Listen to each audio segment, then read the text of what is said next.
Welcome to the Hudson Valley Disc Golf Podcast. This week we got Jaimen, Jasan, Alex, Corey, Evan, and Kristen. Randy will probably be on in a bit. We got a lot of topics to discuss. Kristen, why not start us off, pick a hole between 1 and 9? Ooh, 5. All right, well, let me scroll down. The Disc Golf Expo, which is perfect.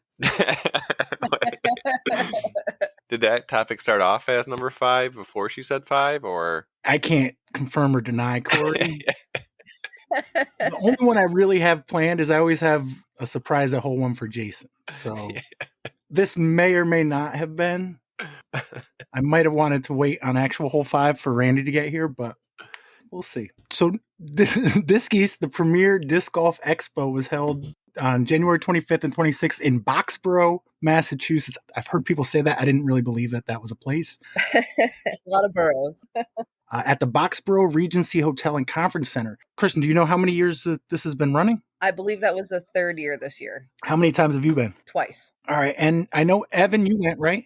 Correct. That was the first time I went this year. And Alex, you were there on the second day? Correct. Yep. Just the second day for me. Anybody else here go on either of the days? Couldn't make it. Nope, you didn't see me there. Yeah, negative. All right. Well, Kristen, you said this was your second time? Yes. Last year we had gone up. It was kind of last second. I feel like after the whole rush of MVP, I was kind of looking for any disc golf thing that we could do during the winter. And a friend of mine, Emily, lived near there. So we were like, oh, well, if we come up, like, is it cool? Can we stay? She's like, yeah, totally. She ended up having Team Challenge that weekend. I guess it's notoriously also New England Team Challenges weekend. A lot of teams were playing. So that Saturday, she was like, I'll just meet you. I'll see you. So we ended up going and it was awesome. We got a round in at Meadowbrook beforehand. This year we stayed on premise and we helped out Delicious Discs Ivan. He had a tent there and he ended up getting 2 spots worth of space because the spot next to him was open and then somebody had filled it and then I guess they had dropped out again or something had happened. So it was good. He had a really big space. He was able to do some live dives when he was there. He got to talk to a bunch of the pros there. We have a few of the pros that are now with the Delicious Discs team, which is pretty cool. Those announcements will be coming out pretty soon. And we had perfect placement. We were right next to Thought Space. We were right next to MVP, DFX. We were behind Meadowbrook, right like on the same alley as 978. And everybody that wanted to see anything at MVP or otherwise, they basically had to curl around on a line right past where we were and then come back around and come back down the alley where we were. So it was the ideal spot that he could have gotten. And he had some raffles going on. He had these really cool dies that he did. Eric Castler actually just posted a video on YouTube of just like a little recap of some of the stuff that was there. So it features the discs. And I had a few lives that were going on all weekend that were just like showcasing what we had at the booth and what was going on and just stuff that we were doing as a team in general. They had the mini golf course again. Simon Lazat helps to set up this like little mini disc course in the, I guess, courtyard area. They have like an indoor courtyard. The whole setup of the hotel is really, really cool. There's like balconies on the rooms. You could have either the outward facing room, which I guess were much cooler than the inward facing rooms, which were blasting heat the entire weekend. All of those rooms were like a sauna. Our room was very, very hot. We jammed like 4 people in there and we had a balcony right above where hole 1 of the mini golf course was. So Gannon Burr actually had posted a video. It was him, AB, Paul Macbeth, Simon, a few other guys. Like they were all just kind of like hanging out and going through this mini course and playing. So you see us in like the video in the beginning, we're like right behind them. And then when they're finishing up the hole, I actually have a video from our perspective when they're shooting at hole 9. And then Gannon has it. You see us on the balcony of when they're shooting toward the basket. So it was just cool to kind of be there all weekend. There was karaoke on Saturday night. The New England Women's Disc Golf Group put on a karaoke in the bar at the hotel, which was really cool. Casey White sang like 4 or 5 songs. He really loves karaoke, apparently. What's his go-to? Oh, God. Him and his fiance started singing a song from SpongeBob, Gary Come Home, I think it was called. That was way out of left field. He sang quite a few things. It was great. It was a blast all weekend. It was just a good time. You mentioned an actual mini course where you use minis. Yeah. Didn't they have an actual course last year or no? They had that too. Okay. Yeah, they had like the little mini course. It was tiny little mini baskets, mini black holes. They set it up actually to look like a mini Meadowbrook. So they had one of the holes, it was the basket was on like a log, and another one it was on a tractor. It was cool. It was like a few different things where you, if you've ever been to Meadowbrook up there, you could tell like those were some of their signature holes. And then outside, I forget the group that set it up this year, but they also set up like a glow course. So you could play during the day. It was like a mini kind of tournament they set up on Disc Golf Scene, I believe. And then at night they lit it up so you could go play glow, and it was neat because you could almost go buy your discs inside and then go back outside and see how they flew. Were you there like representing Dilicious Discs? Yeah, I was there with Dilicious and 978. I hung out mostly with Dilicious. We had a great weekend. It was really cool just talking to anybody that came up to the booth. That was probably the first time that I had done that in a bigger way than at MVP. He sets up the tents there too, and they were selling, but I was mostly volunteering when we were there. So it was kind of cool to be able to like, interact with everybody, and we were ringing up people. I mean, he had a great weekend for sales too. And then, like I said, we had some people come say hey just from like out of state, and like people we don't get to necessarily see too often. Evan, I got to meet him in person. He came over and said hi at the booth. I saw Alex and his mom Mindy on Sunday, and then we got to kind of stay stationary. I didn't even remotely feel like I didn't get to do anything that I wanted. I kind of wandered every so often, but I still I was very involved. I met the guys at DFX, Don Freeman. He was awesome. We got to connect with Simon. I even ended up making him a spin die live on the spot, which he loved. He got one of his new discs, the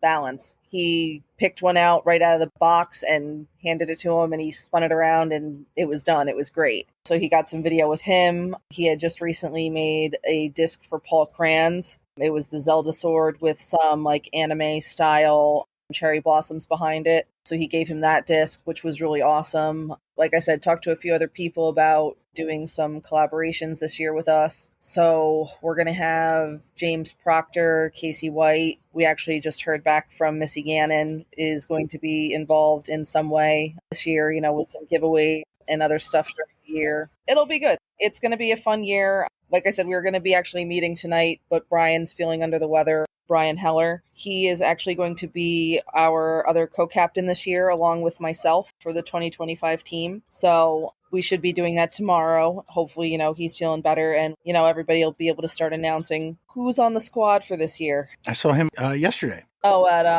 the Groundhog Day thing, yeah. Yeah, nice. How was that? We were going to go, and we had Zach's sister's birthday. There's a whole hole for that. Sounds good. Had you ever been to this thing before, Evan? No, I hadn't been. I saw it, I guess, last year and wanted to check it out, but wasn't able to make it. And this year, it was kind of last minute. I was at work the Friday before, messaging with my wife and realizing I was free Sunday. So I reached out to Tim Goyette to see if he was going. I assumed he was, and he didn't have plans, but he checked his schedule and we were both free Sunday. So sitting at work, I bought tickets and made a plan to go out early Sunday. It was really cool. We did the VIP tickets because it got you at an hour early. There was a limited edition disc, like a totally clear Proton Pixel with a stamp from the event, which was pretty neat. We got there probably a little before 9. They were going to open the doors at 9. Mike Schwartz was there. He scanned our tickets, checked us in. So it was definitely really cool. Was there a specific player or vendor you were hoping to see? I definitely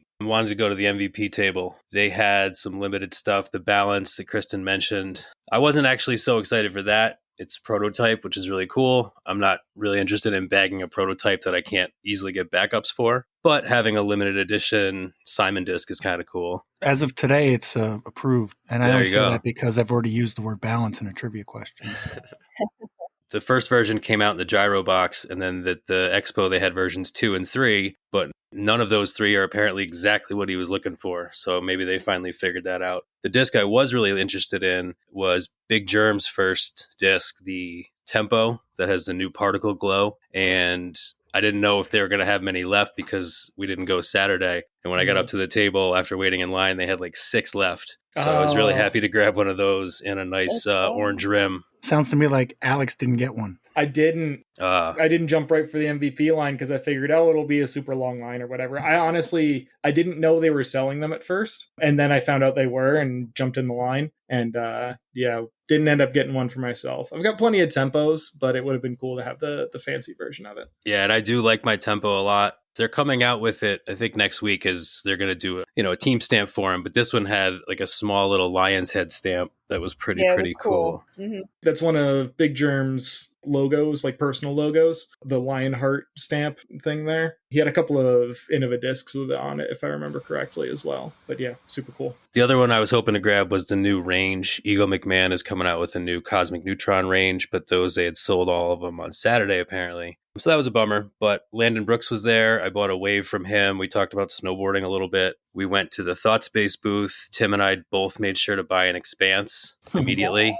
It's so good. It's a great disc. Very cool. I bought a shirt there. Tim was talking to James Proctor. Like Kristen said, I went over to the Dilicious tent, got to say hello face to face. And beyond that, we kind of just walked around. Josh from Overthrow was there. Innova had a Ace simulator with the tech disc set up as well. I saw Gannon Burr. Simon got there later on after we had already gone through the MVP line. So I didn't get back in line to say hi, but it was cool to see guys like that, in person. I haven't really been to pro events, so haven't really seen those guys kind of up close. So that was neat. Alex, you also went on Sunday? Yeah, sort of similar story for me. I got the VIP ticket for the early access. I just kind of wandered around a bit. I was feeling a little bit under the weather that day, so I didn't spend a ton of time doing everything. But yeah, I saw a bunch of the MVP guys. My mom was with me, so she talked to a lot of the women's events and stuff like that. NIFA had a booth set up, stopped by there pretty quick. But yeah, it was a cool little setup that they had going on there. I like the event, and super cool to see all the different vendors and everything. Alex, did you play the course outside?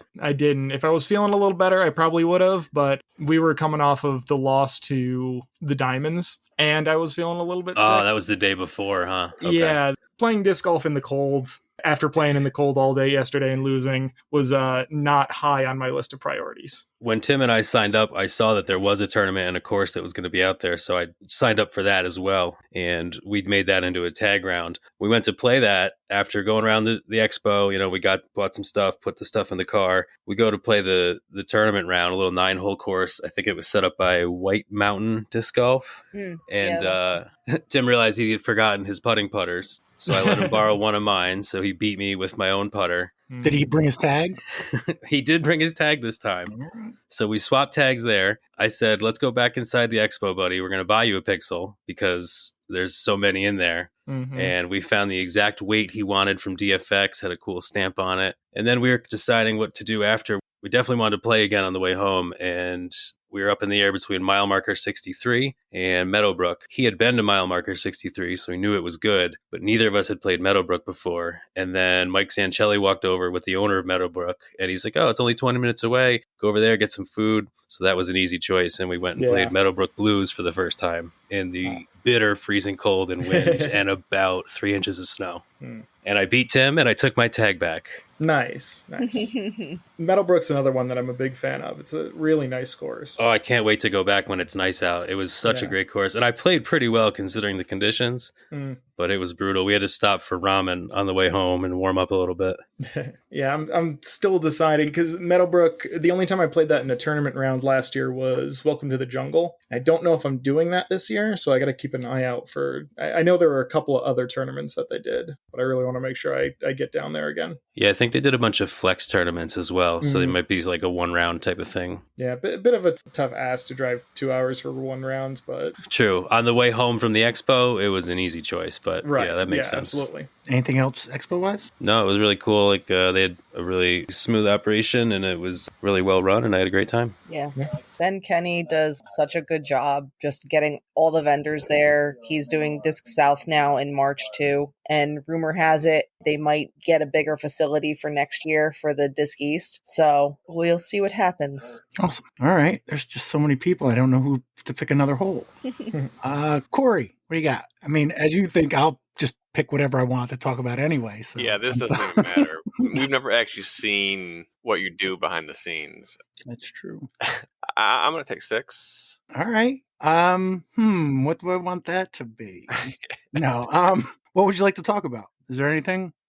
Kind of early for this. That's my only hesitation, but that's cool. We get out of the way. Well, no, only because sometimes people will start to talk about something that we were going to talk about anyway. But we could work around that. So Team Challenge, Expo. What else could be on your cards? There weren't any events this past weekend, so Yeah, so this past weekend I kind of had a free weekend, and my brother and his wife hit me up. They were going to do some skiing out in the Catskills, which I actually have never done before. The only thing I've done in New York is like Gore Mountain, Whiteface, and then a couple more like ski hills out towards Utica and Old Forge. So we checked out Platkill Mountain, which is actually like south of Minekill. Basically, the way I drove out there was to Minekill and then take a left instead of a right. So it's supposed to be like a nice little family-owned mountain, you know, kind of avoid the crowds, even though the ticket price was kind of high. And we get there, we get 3 runs in, and they lose power on the mountain. How's a mountain lose power? That's kind of been a first for me, really.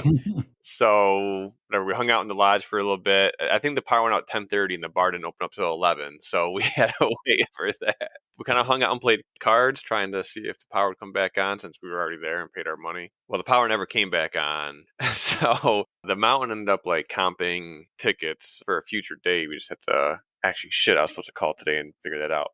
Well, so I guess I'm doing tomorrow. Before we ended up leaving, they had like a snow tubing section. Normally they would have like a powered like lift thing, like a magic carpet for the tubers. Since they didn't have any power, we had to just hoof it. So after about 4 runs, all of us adults were a little worn out. But yeah, no, try to get a little skiing in, snowboarding before my big JP trip in a few weeks. Awesome. That's the one you do every year? Yeah. Basically drive to Canada every year. All right. Jaimen, what do you got? Not too much. I was able to get the final T-signs in at Jenkinsville. So I finally installed all the permanent T-signs. Nice. That was a nice thing. Having Wednesday off, I was able to like actually get out there and just get a few things taken care of that I've been trying to. It was a good to-do list day. That was that Lunar New Year, did you call it? Yep. I saw a couple things about that. Did a lot of schools have that off? Do you know? I'm not sure. I think basically all of New York did, possibly. Okay. My kids had it off. Yeah, my daughter was off. All right. Nice. I liked it. Any day off I can have, I'm happy. And if we get to celebrate something, more power to them. Right. What's the origins of that? Do you know anything about it? I believe that's like when the Asian world celebrates New Year's. So like our New Year's is obviously January 1st. So we celebrate it pretty hard. And it makes sense that like 2/3 of the world's population would get theirs as well. It makes sense. It's just foreign to me because, well, never mind. Because it's foreign. It's foreign. Yeah, that's exactly what I was going to say. All right. That's it, though? Well, of course, you had coursework you've done. It's just a little bit, not too much. I did get out and play also, so it was pretty well balanced. Awesome. All right. Jason, anything you want to talk about? No, it's been pretty quiet on my end. All right. Dig it. Alex. Yes. What would you like to talk about? Anything in particular? Not a ton. I have a busy weekend this weekend because I have both New York Team Challenge and New England Team Challenge. Mm-hmm. Who are you playing and where? All right, so we have SPW for New York. That's where we're coming up next. That's on Saturday. And then we're playing against Oak Ridge at Oak Ridge on Sunday, which is in Massachusetts-ish. I want to say Gill, Massachusetts. That could be wrong. And you guys are 3-1. What are they? They are also 3-1. Okay. Yeah, they're the other team, and we're going to them, which is, we've had good luck with our away matches so far, but no guarantees by any means. So you got 3-1, and then what is it, 1-3 in the other ones in New York? Oh, 1-4. 1-4. We've played 5 matches already there. Yeah. A battle of 2 3-1s and 2 1-4s. All right.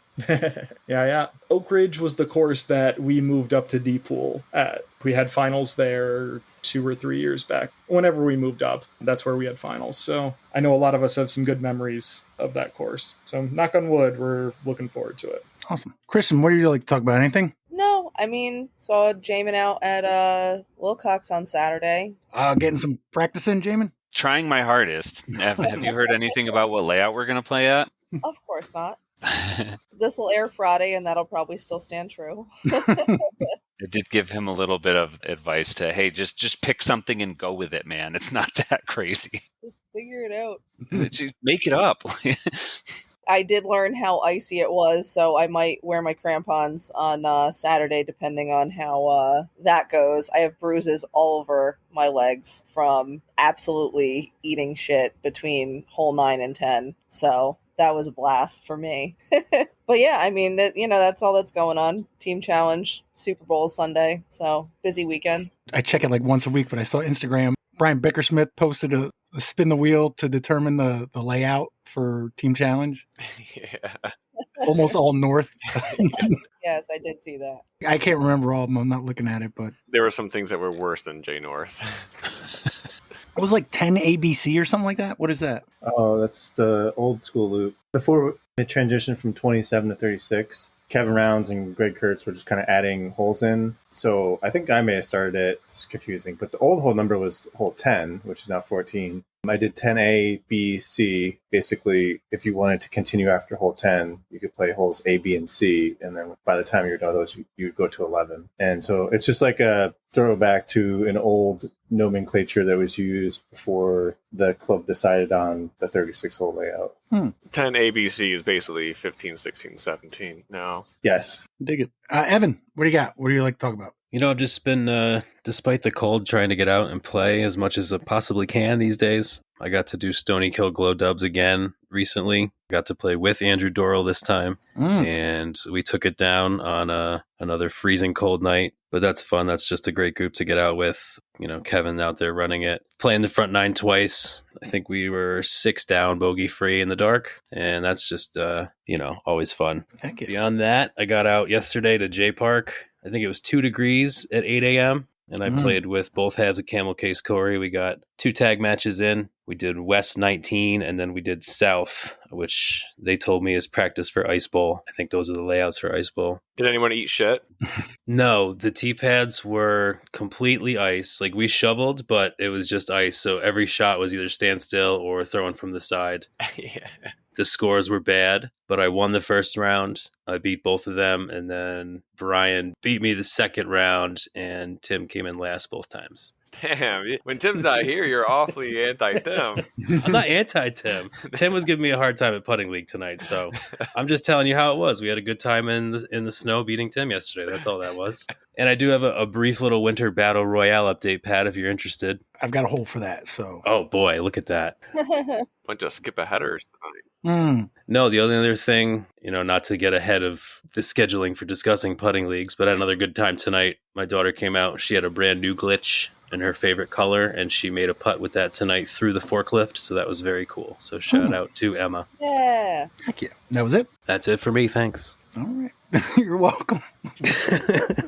All right. So that's 5 and 6. I think that was 6. Yeah, that was 6 for me. All right. Jason, what hole would you like to pick? I'll go with hole 1. All right. So I got to break the fourth wall, I guess, for a moment. If anybody's listening, just to give you an idea, I try not to bother these guys during the week. I used to do an outline of things that we would talk about, and I'd give everybody a heads up going into recording. But I learned over time that I really have no idea who's going to be on here on Monday. So I try not to write questions and topics based on anybody in particular. It's done wonders for my stress levels. With that being said, sometimes things slip through the cracks. A couple weeks ago, for example, I had no idea going into recording that Jaimen had won the Kisco Classic. I don't think I knew that until I pulled it up. Well, he wouldn't shut up about it either. He just kept talking about winning the Kisco Classic. I'm surprised you let it go by. I still remind Corey of it every day. I think even the last time, was it a year or two ago, Jaimen, you had won it again? I didn't know about it until recording that night. So last week, Jaimen had a question about the election for the DisCap Board of Directors. I didn't include it because it was a technical question and it was resolved well before the episode released on Friday. But I thought it was weird that he addressed the question to Jason specifically because we've talked to Jason's, he's trying to streamline his volunteerism. So why would he know anything about election for DisCap Board of Directors? Last episode, I was asking him about not running SkipAce. I'm trying to lower his stress levels too. So imagine my surprise when I see a post on the DisCap page from Patreon member Terry Hudson linking Jason's name when asking prospective board members what they hope to accomplish. So Jason, what's going on here? Are you running for the board? Yes, I am running for the DisCap Board of Directors. 2 spots opened up, and I'm interested in running for one of those. And to the volunteerism point, like I've been, saying how I want to reduce some of the volunteerism I want to do, but that's more so because I want to focus what I do into things that matter. I think I've said that before. That's why I use the term streamlining, not necessarily limiting, like to focus it on things that you're good at. Instead of doing a bunch of stuff that you don't necessarily know what you're doing, you want to do stuff that you know what you're doing. Yeah, I do a lot of stuff with the club. Like Mind Kill last year was run under the umbrella of DisCap. So all the finances, payouts, all that stuff is done through DisCap. The fundraising, like the hoodies, that's on DisCap's website. I do a lot of stuff with them. And at a certain point, I think it make a lot of sense for me to, if I was on the board, then I could streamline a lot of those operations. And also I see a lot of things where I think I could offer my decade of experience and expertise and skill set and kind of help the club out and help the region grow disc golf. How long does that term? The existing terms are 3 years, which I think would probably be the same. Okay. Yeah, happy to answer any more specific questions you have. Pretty sure everyone wants to know Jason's plan, and I think Randy asked this earlier, but what is your plan to reduce the price of eggs? Turns out I do have like 20 chickens. So I'm going to start introducing the Lasasso supply into the market, and I don't know, maybe put some tariffs on Stewart's or something. But what would you say to the green lobbyists about chicken farts depleting the ozone? Our chickens are environmentally friendly. We recycle all their food and stuff. They eat bugs, and it's all natural. Jason, you actually have chickens? I do, yeah. Can I ask you a question? And I might have brought this up a while back, but there's a place not far from here. I pass it. Is there a difference between free range and range chickens? I mean, there's probably technical terminology somewhere, but it's kind of subjective. Well, this is at least my interpretation. Free range is kind of like they can wander around the field and eat bugs wherever they want. But then there is also like these chicken tractors where they'll like have this mobile coop that they move around in a field. And that's better because it protects them from predators. So for the longest time, we've just free ranged our chickens, but then they're subject to getting eaten by hawks and foxes and run over by Corey. Not run over, just bumped into. Kind of hard. There's a lot of things that'll take chickens out. Actually, last year I built a run with like an automatic chicken door that opens and closes so we don't have to do anything. But that run, it gets exhausted pretty quickly. Like they'll dig up the grass, they'll eat all the bugs. And so if you want to keep them eating fresh bugs, you got to kind of let them roam around and eat in the grass. Now, the reason I ask is because they have a sign out front and it says range chickens, but you can tell that they white painted over free. You know what I mean? There's just a spot there. So there must be a difference, and maybe they can't legally advertise free range for some reason. Maybe people thought they were giving them away. Yeah. That's a good point. Kept stealing their chickens. I just walked up and picked it up. It says free. Yeah, these are range chickens and they're free. That's fair. Yeah, I don't know the technical terms, but it could be something, like maybe they're not totally free range. But I'd say if you're buying them locally, the quality is probably much better than anything you buy in a store.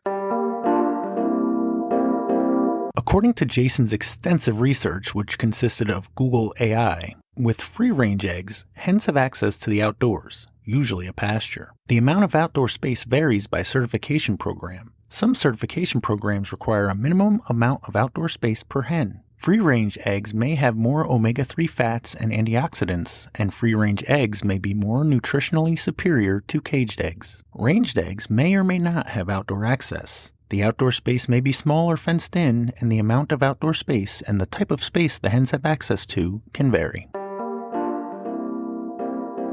So who all's running for this position? There's 2 positions and there's 5 people running? So it's myself, Jason Gorsage, Caitlin Clay, Mark Bryan, and Terry Hudson. Have you voted? Yeah, I did that, I think the day after it came out. Anybody here not voted yet? I did my part. You weren't on a boat this time, Corey? I was not on a boat. All right. Does anybody have any questions? I didn't really have a ton of questions. I just thought it was funny. Like, he didn't even let me know. We could have talked about it or something. I don't know. Yeah, Jeff's position was actually up for election this year, too. And I didn't run against Jeff. I don't think anybody ran against him. And I had told the members of the board, like, hey, I'm not interested in running against anybody. But if any positions open up, like somebody resigns or if they add positions, I told them I'd be interested. Is that what happened? They added positions or did people drop? They added 2 positions. I think the club has grown quite a bit. We have a lot more courses, a lot more going on, a lot more members. So I think the club felt it was appropriate to expand the board to kind of match the growth that they've been seeing.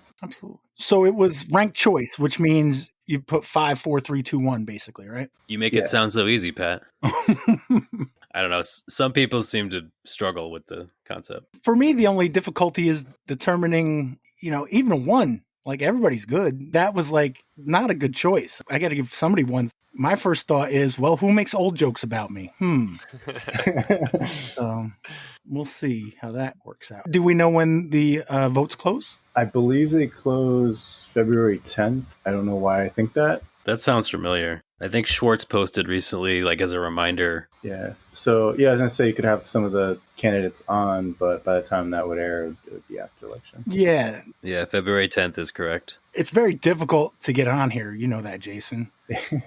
Yeah, 10th. And I guess my spiel to everybody would be, if you're going to vote, I would suggest voting for whoever you think will make the best decisions for the board. Because pretty much anything that you want to accomplish, it's possible to do whether you're on or off the board. I'm a perfect example of that. Been able to do so much, from getting DisCap to pay for baskets and help run A tiers and stuff like that. And I've never been on the board in the last decade. So anything you want to see happen in the DisCap region, just go do it. The club will support you. And I don't know, good luck to all the candidates, and there'll be some content whenever they get chosen, I guess. Absolutely. Was it a couple years ago? Kenji was talking about it's not a lack of money, it's a lack of bodies. Yeah. So there's an idea you got. Adding 2 more people can't hurt. To say, hey, one of you board members, I want to put new signs up here. Is that cool? They probably got the money for it, or T-pads in or whatever.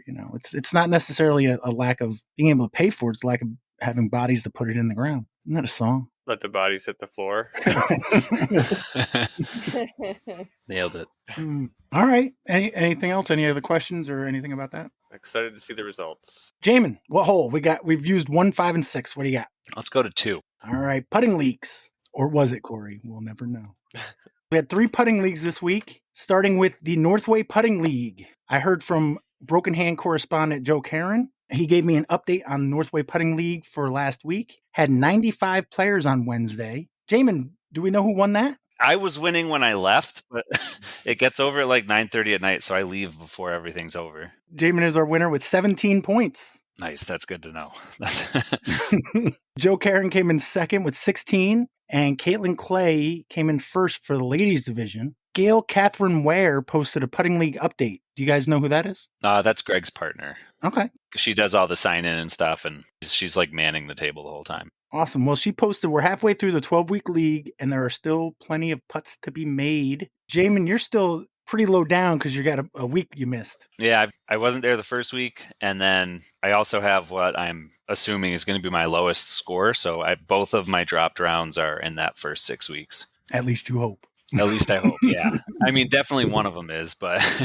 Yeah, the no-show. So there's a tie for, is that 6th place? Yeah, tie for 6th place at 74 points with Adam Nelson, the Tower Power, Jason Gorsage, and Joe Riley. There's a tie for 3rd at 81 points, David Swain, Jay O'Leary, and Cody Miller. And there's a tie for 1st place at 91 points, Miguel Thomas and Tyler Calzada. That's in the men's division. In the ladies division, top 3, 3rd place, we got Kat Bemis at 44 points, Caitlin Clay in 2nd at 57, and your leader currently through 6 weeks with 64 points, Amber Stout. Yeah, girl. In the junior division, there's a 3-way tie for 4th place between River Waters, Alex Peck, and Grady Hill. 3rd place, Ryder Birch. 2nd place, Fiona Foster, and your leader, Granger Hill. Looks like 4 players have had aces. David Swain, Broken Hand correspondent Joe Karen, and Charles Carpenter each have 1, and Kat Bemis has 2. Oh, update on that ace pot throw off. I bought in on it so I could give you a more realistic thought. And I don't see how anybody's going to ace that thing. Okay. I mean, I probably watched, 20 or 30 throws, and I think one of them landed in the circle. Oh, goodness. So it's like a separate ace pot? It's just like their normal ace pot. It just used to be a basket out in the loading dock, probably like 120 feet away maybe. And now it's like into a net. You get 4 throws, and 2 of them are like an hour away from each other. So it's just like you can't get enough feedback on what you're doing to like make anything even remotely accurate. It's fun. Like, it's fun to like look at your speed and stuff. But as far as an ace pot, I don't know if it really measures up to just throwing a disc in a parking lot. So that's why there's been no aces the past 2 weeks. Oh, yeah. Yeah. Okay. I didn't know if it was a separate from the regular ace pot, but so that is now the ace pot for at least the time being. Yeah, I'm sure somebody's going to hit it eventually. Just, like the volume of throws at it, it's going to probably happen, but it feels a little bit kind of random number generator-y to me. All right. We also had Melvin Throws Putting League. Corey, you went there. Where's that at? Rensselaer? East Greenbush. Rensselaer. The American Legion. So it looks like they had 16 players this past week. Steve M. and the Tower Power Jason Gorsuch came in second, got $12 and 14 points. And it looks like Broken Hand correspondent Joe Karen and Sam Richter won it, got $50 and 16 points. Mark Oxborough posted, he said exactly what I just said. Samuel Jonathan Richter and Joe Karen take the win and $50. Kathleen Bemis was the 50-50 winner for $30. And Joe Jaskolka was the 50-50 swag box winner. Overall, the leaderboard looks like Corey and Evan dropped out of the top 10. Mark Ox is in 6th place with 24 points. Adam Nelson in 5th with 26. Joe Karen is in 4th place with 30 points. Tie for 2nd between Robbie H. and Sam Richter at 38 points. And your leader with 50 points, the Tower of Power, Jason Gorsuch. And that's on Tuesday nights? Tuesday night. Correct. Yep. All right. So basically, I'm going backwards. I'm going Wednesday to Tuesday, now Monday, right? Because Northway's on Wednesday. Am I right? Yep. Okay. Probably should have pre-planned this. But so then we had 9-pin cider putting league. Mark Bryan posted a strong showing of 69. Nice. Thank you. Players, I was waiting, but he even wrote it in the thing here. He put it in parentheses. Nice. Players at 9-pin cider putting league last night. One of our most diabolical setups yet caused some lower than average scores, but a few of the best were still able to score some impressive points. Also a super tricky ace run tonight involving 3 flights of stairs and some wild wind. Only 3 weeks left to get your putting fix this season. So in the free league, there is a 1, 2, 3, 4, an 8-way tie for 3rd place. We got Noodle Arm Brandon Klein, Dan Hash, Joey Harrington, Caitlin Clay, Kyle Dewin, Mark Bryan, Matt Knopf, and Ross O'Toole came in 3rd place. 2nd place was 16 points, Sean Dollard. And your winner of a free flight, Patreon, Eric Struna, sign maker extraordinaire. Whoop. In the paid league, looks like a tie for 5th at 18 points, got $10 each. Peter Fitzsisti. Is it Sissy or Sisty? I thought it was Sisty. I'm not sure. I think that's like a nickname or something. Okay. Don't quote me on that. No, I will definitely quote you on that. Peter Fitzsisti, I'm going with, got 18 points and $10, as well as 1/2 a Camel Case Corey, Tim Goyette, which reminds me, I've had 2 people in the last week ask me about Camel Case Corey, so we got to get Tim on in the next week or 2, and we still haven't gotten his origin story. And then we got to go over the Camel Case Corey story again. Do you remember any of it? I remember my part. And that's all that matters. I was thinking about pulling a clip, but I'm like, no, I don't remember. I remember you saying something about it, but we'll go into it when we get Tim in here. But I just wanted to remind myself out loud with that. Tie for 3rd, 19 points, $20 each to Devin Lamkey and Kyle Moore. Another tie for 1st place, 20 points, $30 each, Nick Cardone and Broken Hand correspondent Joe Karen. For future reference, that's through February. In March, I'll take off the Broken Hand. He'll just be correspondent Joe Karen again. Evan Parsley, I see, was there. I was there. But you paid money. Otherwise, you would have been in that huge tie for the freebie. Yeah, you say paid, I say donate. It's, it's got the same feeling. Tim Goyette, who can't be with us tonight, wanted me to point out that on station 1 and the 3rd time through, I managed to hit the heater that hangs from the ceiling. And if any of you have putted there, that's a really bad throw. It was just way offline. So there you go, Tim. I hit the heater. Looks like 3 players had aces. Joey Harrington, Matt Knopf, and Bill Wood. Shout out Joey Harrington. That was his first ever ace, and it was captured on video by Eric Struna. And it was the best video I've ever seen. Don't watch it at work. But it was very exciting. Looks like the ace pot was at $88, and they split. They got 29 each or something because there was some carryover from the previous week. Did you see that video, Pat? No, I did not. Oh. If it was posted anywhere, I avoid videos if I assume they're spam. I just, give me a virus or something. Pat gets 1 spam disc golf scene phishing email. A couple years ago, somebody sent me a link, and I thought I trusted that person, but I stopped clicking on links ever since. It's paper. Like for the next month, I saw a disc. Oh, hey, you sent me that spam. Yeah, no. All right. Well, here's a link. You can watch it later. All right. I dig it. All right. Alex, have you picked a hole We used 1, 2, 5, and 6. I would have picked 7, so I'm going to go with no. Are you picking 7? Yes.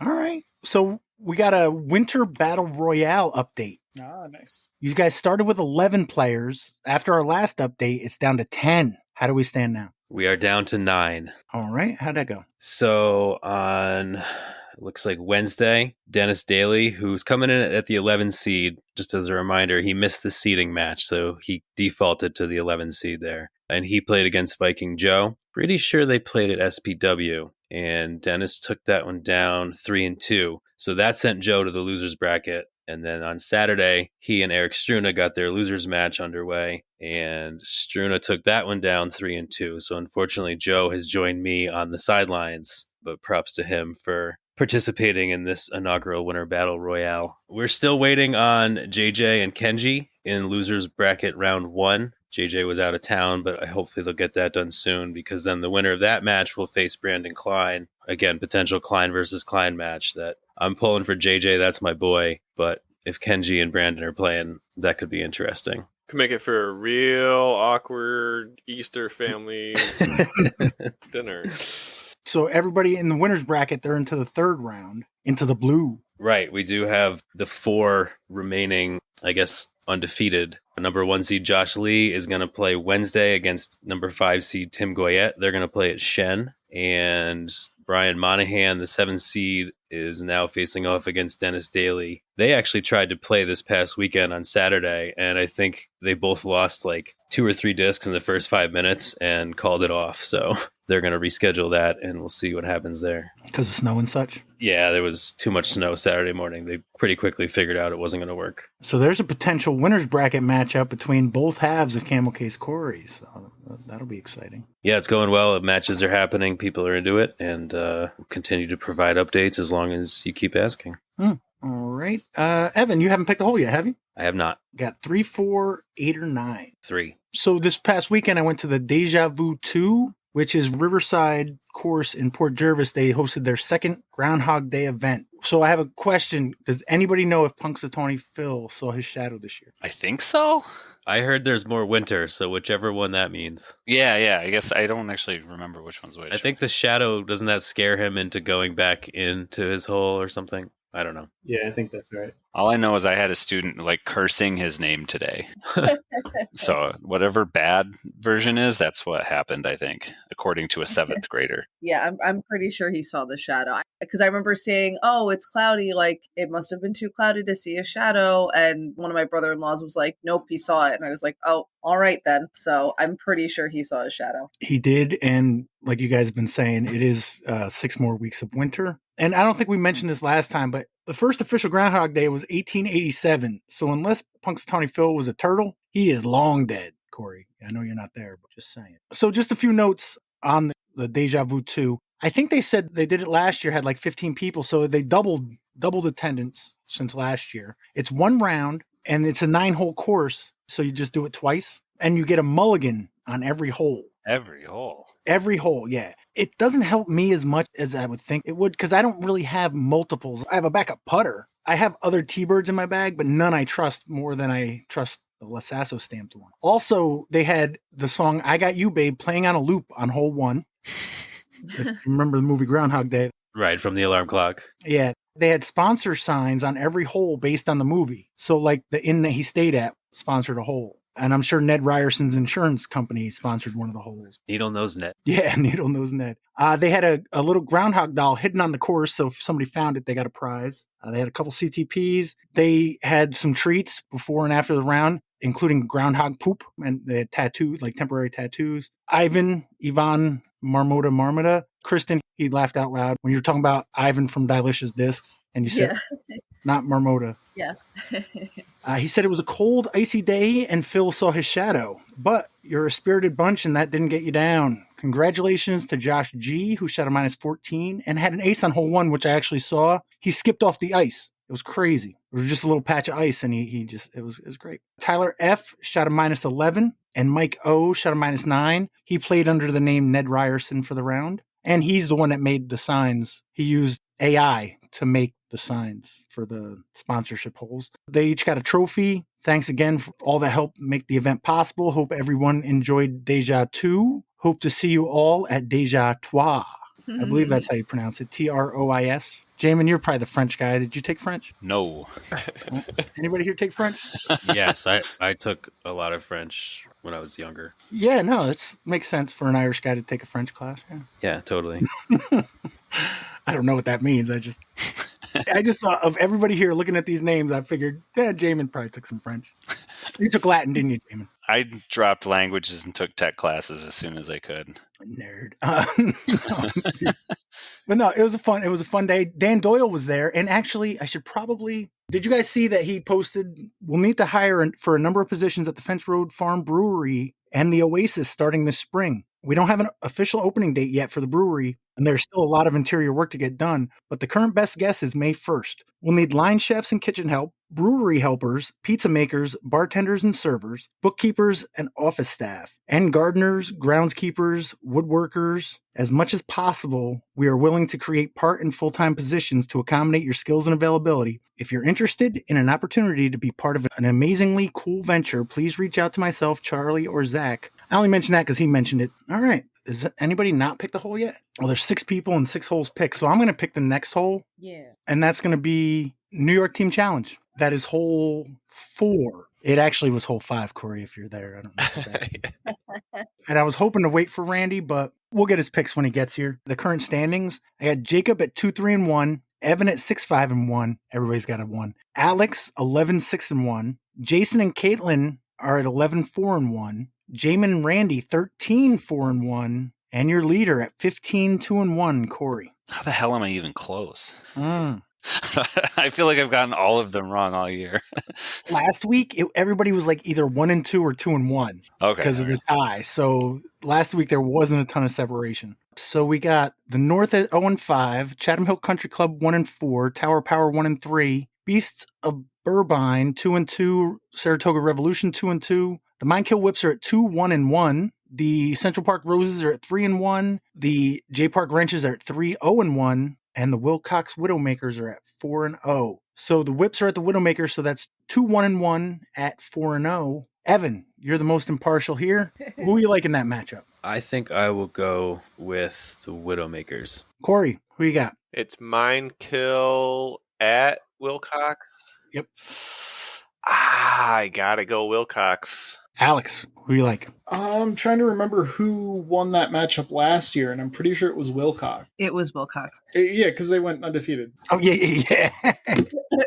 Yeah, that makes that decision easy. Yeah, I think I'm going to go Wilcox. And we're at Wilcox? Yep. Yeah, I think I got to go Wilcox for that one. All right. Jacob Dunbar thinks that the Widowmakers will defend home against the Whips. And Caitlin Clay also goes with the Widowmakers. Jason, who you got? I think everybody that picked the Widowmakers probably picked the statistical, most likely. But since I'm on the Whips, I've got a good feeling. And also, we did beat Wilcox a couple years ago at their home course. And last year we did lose to them, but it was a neutral match. It was at SPW, and they were pretty relentless about playing the short tees. So I think that gave them an advantage. But I don't know. It's going to be really, really, really hard to beat them at Wilcox, but I got to go with the Whips. Jaimen. Oh, I'm definitely going Whips. I tried to get the layout out of their captain a couple days ago so I could practice the course, and he was keeping that pretty close to the vest. So he's running pretty scared. I think that they're terrified of us, and I think we're going to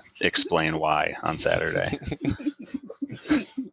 I dig it. So, Kristen, Wilcox got a little more love this week. Who you got? I'm not going to not pick the Wilcox.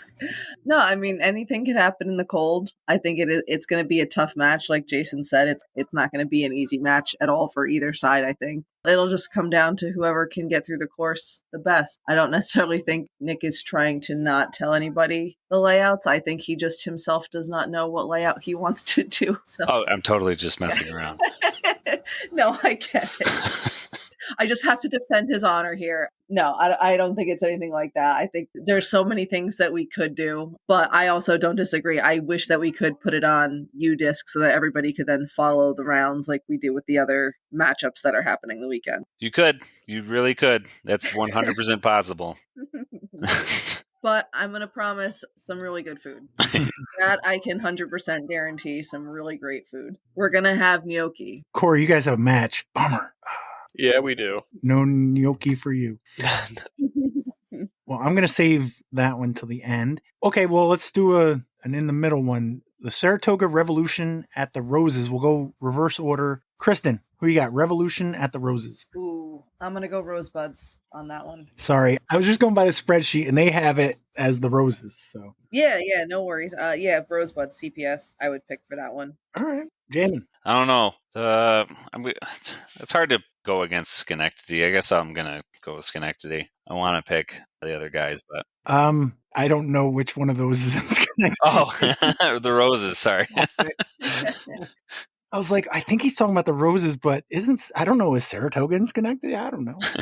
Well, he managed to pick without saying Central Park, Rosebuds, Saratoga, or Revolution. So it was pretty slick. Mm-hmm. I was going to say, he knows me, so he knows if I play the middle, he'll probably give me the point. So, Jason, who you got? Revolution at Rosebuds. It depends. Is Mike Weiss going to be in attendance for Central Park? Because I think that matters. But I'm going to go Central Park either way. Alex. Yeah, the chalk pick is definitely the Roses. So I think I'm going to stick with that. Yeah, I think that's about all I got to say on that one. That worked out so well last time.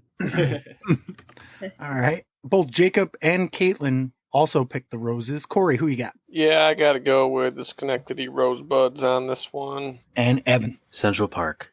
All right. So then we'll go Beasts of Burbine at the Wrenches. Evan, who you got? Well, Beast did have some recent acquisitions that they surprised us with, and some of those guys were pretty good, but I'm going to go with the Wrenches. All right. We're going to skip Corey and go to Alex. So we're looking at the Wrenches versus Beasts of Burbine. Yeah, at J Park. At J Park. I don't think you need this much time to think about it, Alex. I don't know what I need a lot of time. Oh, yeah, maybe if you guys hadn't tied one of the bottom teams in the league, if it wasn't for penalty points, then I'd be able to make the decision a little easier. And how's it go? And if my grandmother had wheels, she'd be a bike.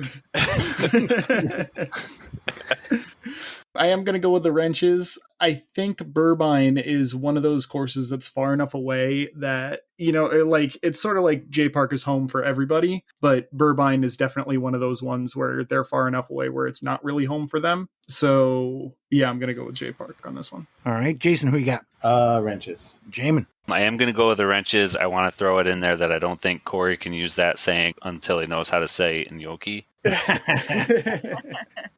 But I have heard some names on the Burbine team that are not names that I've heard in the league yet. So it'll be interesting. I think you guys have a few stronger competitors than you realize. And Kristen. I'd like to clarify, is this Gannon Burr on your reserve roster right now, Corey? Well, I wasn't going to say anything yet, but... I don't know. I mean, if he's going to be there. No, I think I'd probably go with J Park on that one, too. All right. Jacob also picked the Wrenches, as did, surprisingly, Caitlin. Biased.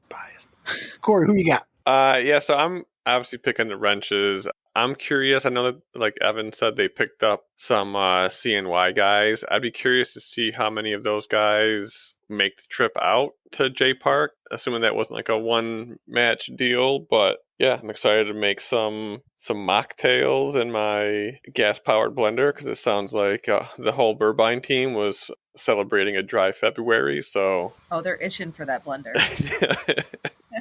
You mean a dry January? Yeah, they're you know how drinkers can be. They can be procrastinators. Well, so they wanted to go with the shortest month. Yeah, exactly.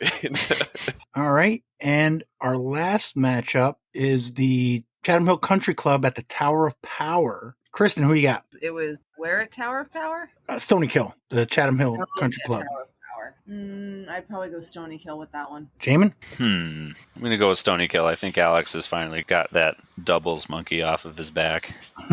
Jason? Tough one. I think Tower Power. All right. Corey? I'm going to go with the Country Club. All right. I got, actually, both Jacob and Caitlin picked Chatham Hill Country Club to win. Alex, who you got? I'm staying confident. I think we're rolling off of a good win at the North, and we're going to keep it going with another win at SPW, going to Stony Kill. All right. And Evan. We're looking forward to welcoming our friends from Stony Kill this weekend. This should be a good time. I know Kevin and Ox have been talking rosters recently. I'm going to pick us. I think that we're ready for our second win. We were hungry for it at Burbine and couldn't quite get there. Either way, it should be fun, but I will pick Tower of Power. All right. And one last prediction for the weekend. Evan, who's winning the Super Bowl? Chiefs, Eagles. Chiefs. Corey.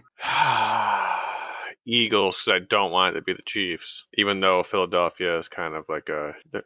Yeah, no. They got the worst fans in the country. Their fans are kind of a shithole fan group. But Saquon Barkley's probably their only saving grace. Philadelphia will burn, but that's still better than seeing the Chiefs win.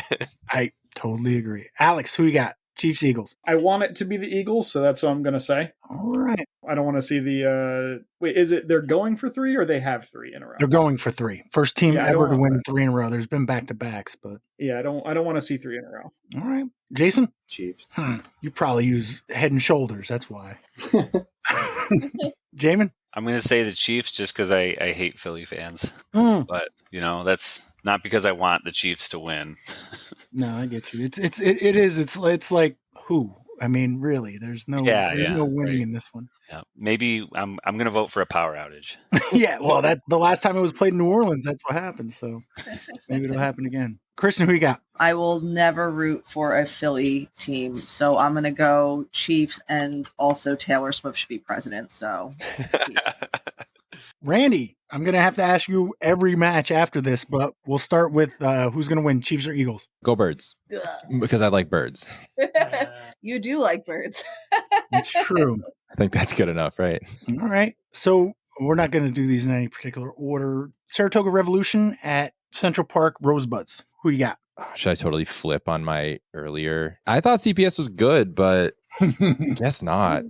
I think my record is still pretty good for the picks, though. You are tied for second with Jaimen at 13-4-1. Corey is 15-2-1. Okay, so I should try and do this good. All right, I'll go CPS. It's at CPS, so I think they'll have the advantage. Everybody picked CPS, just so you know. Yeah. Beast of Burbine at the J Park Wrenches. J Park. Everybody picked J Park. Yeah. Chatham Hill Country Club at Tower Power. I'll mix it up on this one. I'm going Tower Power. Oh, okay. Woo. With Jason and Evan. Well, with Jason, Evan had a choice. Mind Kill Whips at Widowmakers. Get your unbiased prediction. Oh, this one's tough. We're going to try and win. So, whatever.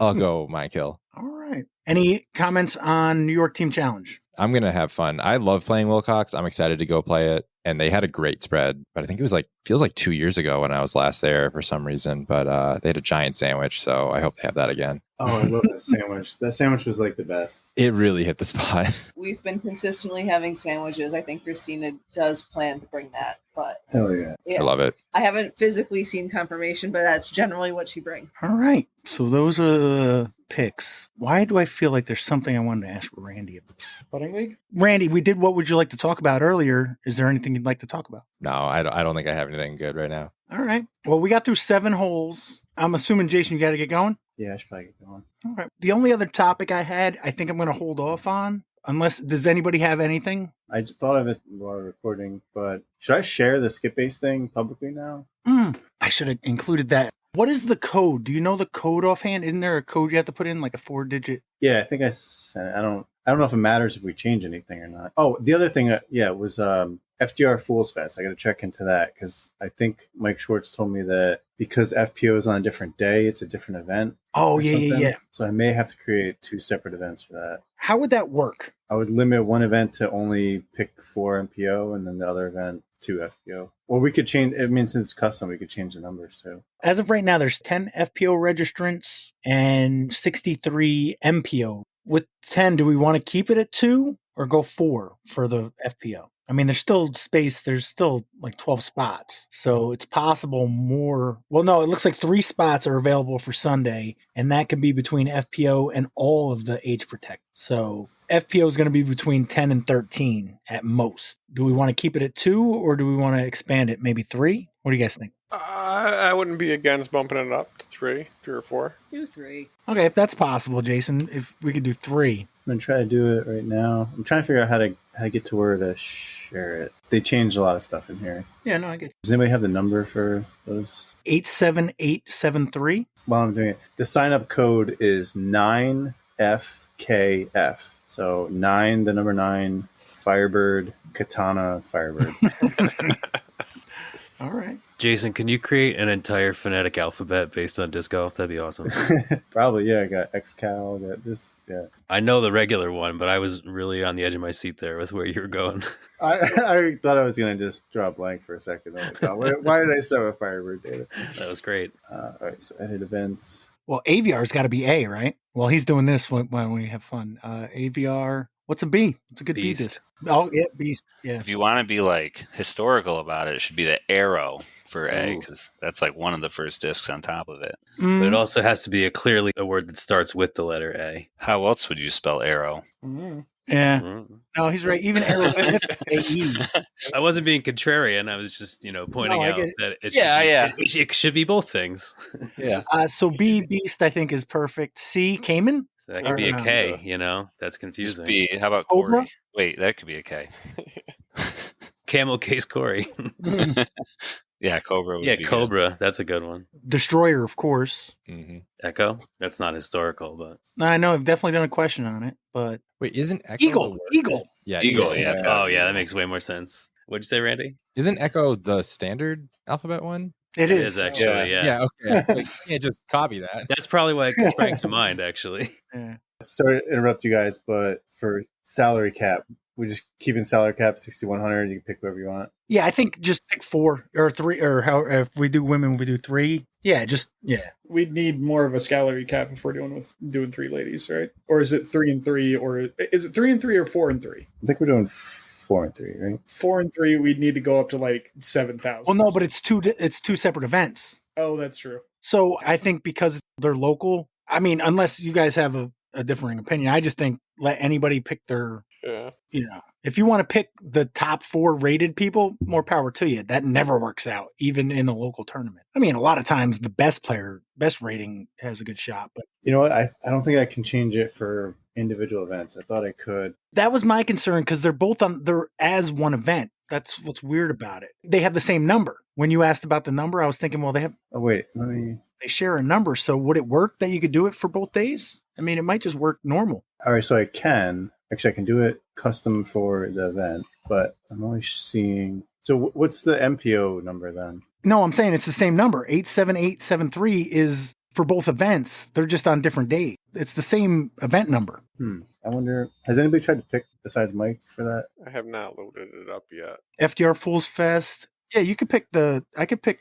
I think he said he's going to reach out to Adam Gutman. Maybe it's changed since he messaged me. It's fixed now. So I'll change that one to 4 and 3. Why not keep it at 2? Yeah, I would keep it 4 and 2 now, I guess. Yes, it keeps the 6,100. We were just thinking 3 because if it was a separate event, I think. Okay, I got all sorts of questions now. I'm diving into this thing. Okay, so what's G? No.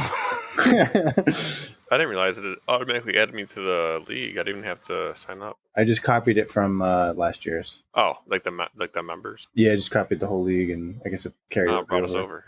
I think I had to click accept, but it had that number that Jason, the 9F, whatever F, it had it auto-populated, so I didn't have to think about it, but I didn't think to write it down. Yeah, I had to sign up because I've never played before, but the link in the chat worked, and it seems like I'm seeing all the events. Okay, there's an option for automatic alternates. Do we want to enable that? I would vote yes. Yes. What does that mean? So I will read what it says. It says, for no shows or players that didn't finish, we'll try and sub in the next best rated player. If none is found, that pick will be penalized with negative 250 points. We'll indicate this setting on the league rules page. Events that have already been scored won't pick up this change. I take back what I said. Fuck them. You didn't check your lineup before this shit happened. Too bad.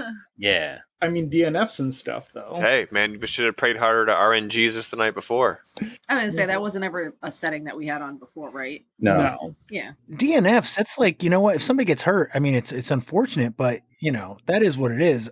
I guess the only thing that you got to worry about is like people who cancel last minute. Hey, that's why I stopped picking Valerie Manduano last year, is because she kept pulling out events, and sometimes I wasn't catching it in time, so I had to demote her off to Corey's squad. I'm sure she was not happy about it. Okay, so we're leaving it disabled? Well, Corey voted no. Evan, what do you think? Does anyone else have any thoughts? Yeah. I was just going along with Corey because I've never played before, so I abstain. All right, Kristen, you got to vote. Yeah, leave it off. Alex? My initial thought was turn it on, so I'm going to stick with that. Jaimen? Sounds good to me. Let's keep it simple.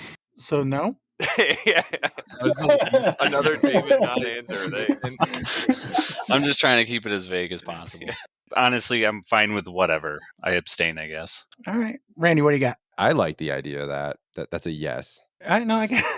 Jason? What's the tally at right now for? Evan abstain, Kristen no, Corey no, Jaimen abstain, Alex and Randy yes. So is that 2-2-2? Yeah. Yeah. So am I the tiebreaker? Mm-hmm. Yep. All right, I'm gonna flip a coin. Let's see what coin. Well, I mean, I guess I haven't voted. I would say yes. You're gonna say yes? Yeah. Do you want to be a tie maker or a? I will abstain. Oh, damn it! I wanted to tie.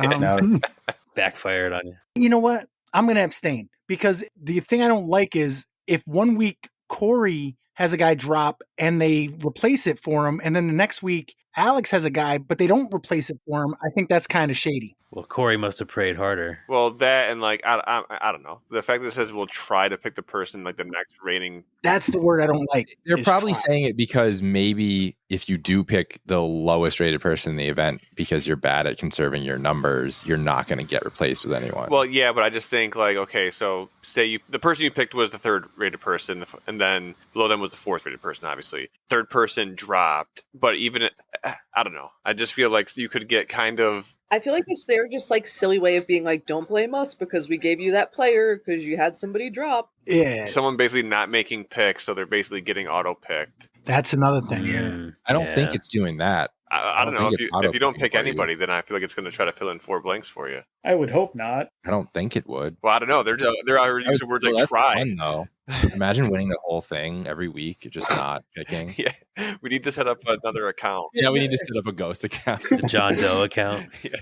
Something with Corey in it. Do you want to try it for the Discraft Supreme Flight Open presented by Florida's Adventure Coast? Try it for that, and then we could always turn it off. Or, I mean, I'm just thinking like do a trial run. You can disable it later. Yeah, it needs to have a person to base its replacement off of. So I don't think it can just fill out a blank. You know what I mean? Yeah, Yeah. I would agree with that. So Pat, you going yes or abstaining? Well, that depends. What are you going to do? I'm abstaining either way. I don't like to be the arbiter, but yeah, I think try it. Try it for a week. If it sucks, everything's an experiment. Yeah, if you could change it, I'd say turn it on and we could turn it off. Yeah, we could always turn it off if it sucks. Yeah, it's not going to skew things too much. Okay. I'm just doing the recommended defaults for the scoring, which do not seem to be saving for some reason. Is it possible because people made picks already? I don't think so, because they haven't got scored yet. But that's a good point. maybe I changed it.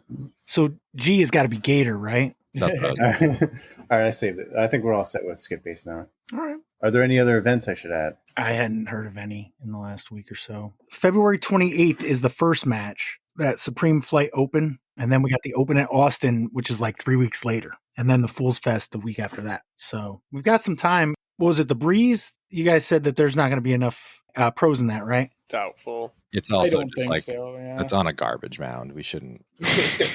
Should that not be part of the Player of the Year? It's at a trash course, Pat. The course is trashed. I'm not dogging it. It's literally trash. It smells like shit over there.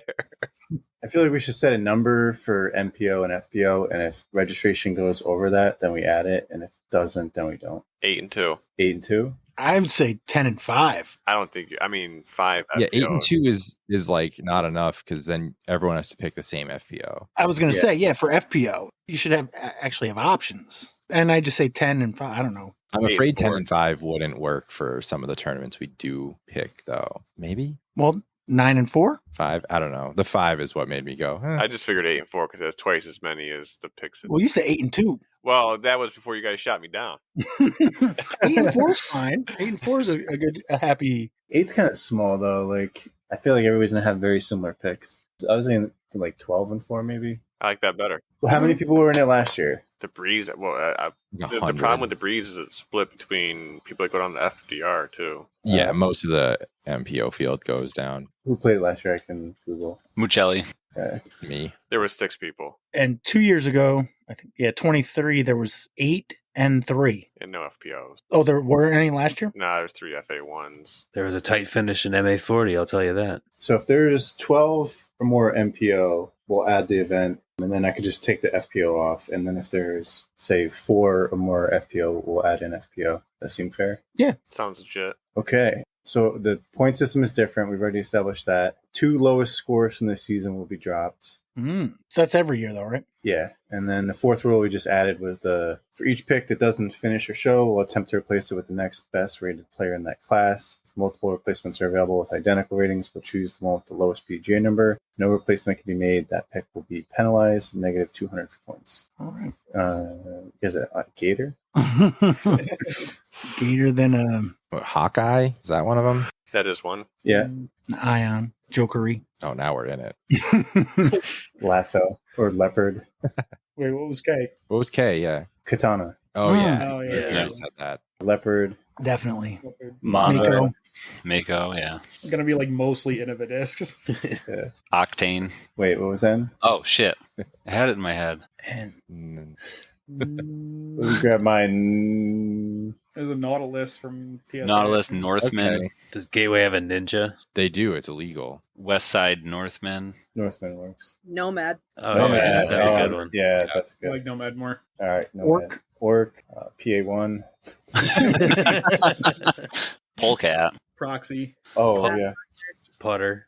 Pyro. Pyro's Oh, a good yeah. one too. Q. Ooh, Q's a Is tough there one. like a quail or? There's a Quake. There's a Quake. Quasar. Yeah, that's easy. Yeah. Is it Quake's Queen? better. There's Oh, a yeah, queen. there's a Queen. R? Right. Rock. Rolo. Yeah, it's got It's to gotta be Rock. obviously Rock. S. Sidewinder? Sidewinder. T-Bird. Yeah, that's a good U. Undertaker. Undertaker is good. Yeah. one. V. Valkyrie. Venom. Valkyrie. Yeah, Valkyrie. Yeah. W. Wizard. Yeah. Mm. Oh, yeah. X. Xcal. Are there others? Zero. Mm. It defeats the whole purpose, but Yeah. Remember the phonetic part. But yeah, no, XCal, right? That would Yeah, that's got to be it. Y. yeet. that is That one. is a disc, right? Yeah. That's literally all that's in my head too. So. Yes, yeet. I'm trying to think back on questions. I know we did the yin and yang. Damn, why? Yeah. Yeti. Oh, Yeti. Isn't that an AVR? It's a type of AVR. We decided it was a different company, didn't we? Oh, Like we got the question right and not because of a technicality with Daredevil Discs. yeah. June Okay. 5th, 2012. Yeti. Yeti it is. And Z. Was it? Z Force. What's that big Innova disc? Zephyr. Zephyr. Yeah. I have All one right. of those. And with that, I'm gonna bounce. I could tell you wanted to finish that before we get going. Yeah, it would not bother me. I'd be sleeping, trying to think of Yeti. No, that's cool. Well, thanks for inspiring that. All right, guys. Good talking with you. I'll listen to this on Friday and talk to you next week. Awesome. Thanks, Jason. Later. Sweet up. Hey. I, Right. All right. So everybody good for a quiz? Mm-hmm. sure. Yeah. What do we want to do though? We got 6. Do we want to do 2 threesomes or 3 twosomes? No preference. If we do doubles, I still think we do 2 categories. I got 3 as usual, but that always takes an extra large amount of time. True. And we can always have that third one as like a tiebreaker if necessary. But so what do we want to do? 2 threes or 3 twos? We haven't done 2 groups of 3 in some time, feels like. I like groups of 3 as well, if only because then the order doesn't end up mattering. Yeah. Because sometimes, like, you know the answer, but it's stuck on somebody else. Oh, like when Jaimen and Corey just get them all wrong and they don't go to you, though. Yeah. That's a good point, Alex, because if you get caught behind a team that keeps getting them wrong, you've already eliminated one answer. Yeah, a little bit of a bonus there. Yeah, that's a good point. I have to come up with a new strat now that Randy figured me out. I have to start answering the questions correctly instead of passing them off. If I'm looking at this correctly, Evan's got 2 wins. Tim, who ain't even here, got 2 wins. Alex, Jaimen have 1 win. I think that's for this year. Oh, wait, I'm looking at the sideways here. I don't know if some of this is from last year. I also have Alex, Corey, and Jaimen beat Evan and Randy. Does that ring a bell when that was? I have no clue. The only win I'm remembering was me and Evans. That must have been in December. That was my first time on. Yeah. Okay, so that doesn't count. It makes sense that we've had 3 matches because we've done 4 episodes, but one of them was a team challenge thing, so we didn't actually do a quiz. So with 3 matches, I got Evan with 2 wins, Tim with 2 wins, Alex and Jaimen with a win apiece. All right, so Kristen, what are the teams? Oh, Lord. Pick 2 partners. Corey and Jaimen. Oh, you picked you picked at least one idiot. You picked oil and water. No.